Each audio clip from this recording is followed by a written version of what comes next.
ఇది దేవాలయం లాంటి దేవాలయం అన్నా సరే పెద్ద ఆయన వచ్చి ఉండని పక్క వెళ్ళినప్పుడు అట్లా కాదు.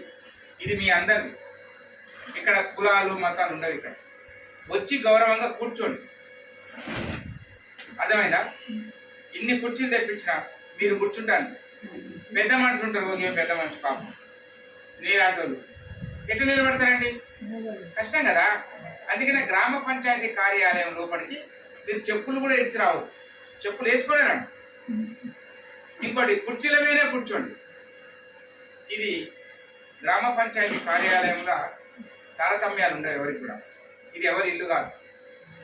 కాబట్టి నేను గర్వంగా చెప్తున్నా, మీరందరూ కూడా చెప్పులు ఇవ్వకుండా నిలబడి రండి. ఇక్కడ కూర్చొని మీ పని చేయించుకోండి.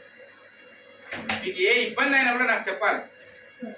నేను ఊరుకుంటాను. నేను నాకు తెలుసు కదా. అట్లా ఇప్పుడు పెన్షన్లు కొందరికి వచ్చినాయి. గౌరవ ముఖ్యమంత్రి గారు సవాళ్ళతో ఉండేందుకు కొంతమందికి ఇచ్చిండు, కొంతమందికి ఇయ్యలేదు.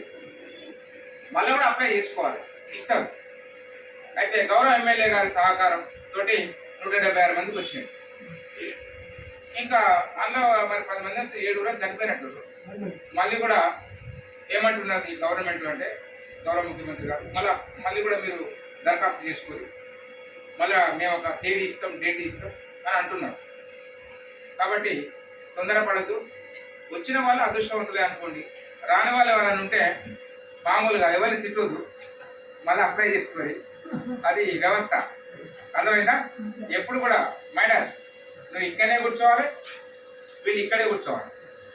వీళ్ళు కూర్చుంటే పెట్టి నిలబెట్టి వాళ్ళను మన ఇబ్బంది పెట్టద్దు. వాళ్ళు కూర్చోమనాలి గౌరవంగా.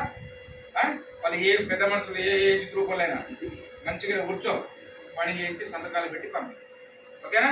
ఇది ఎవరిదా? నిలబడండి ఒకసారి. ఇది ఎవరు? తీసుకో.